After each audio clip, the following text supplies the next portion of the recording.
Off at 10, I'm ready to leave, with my hand in my man's and trust in my eyes, holding him tight.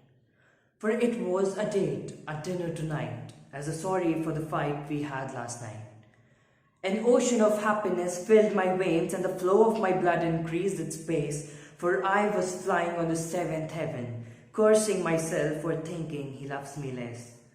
Off we went, driving down the road, while my curious eyes were waiting for the surprise. And now we stop at an isolated spot, far from my home and pretty unknown to the best of my memory. I tighten my grip around the hand of my man and he holds me back, asking me to trust him. I do. With full faith, I get off the car and he follows me out. Now, out of the blue, appear four men, gazing at me, and I'm a little shaken. I ask him what, but he has his mouth shut, so I try to hide. He is still quiet. Then a sudden whisper comes out. I'm sorry. But until I figure out, he rushes to the car and gone.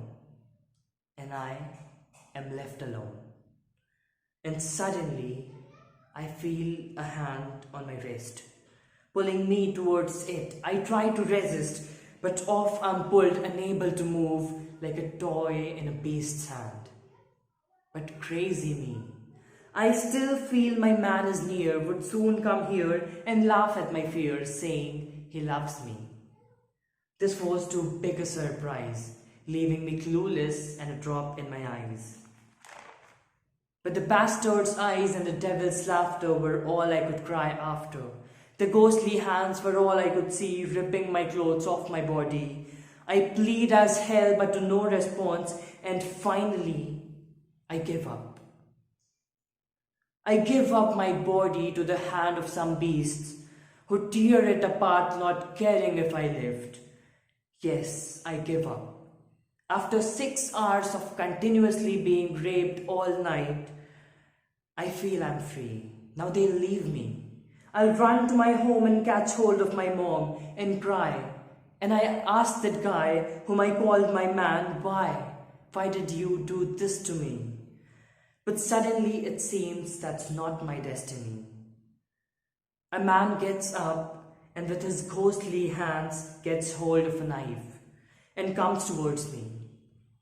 I yell and cry, pleading him to leave. I swear I won't speak, not to anyone, not anything. But he smiles, the most devilish smile I had ever seen, gets hold of my throat and cuts my ears off, leaving me to moan.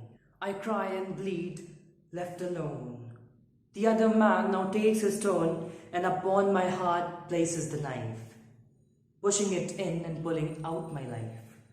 I felt every inch the knife going in, into the hole, letting out my soul. Then 2 more stabs behind my back and that's it. I no more resist, for now I'm done. And the 5 beasts have won.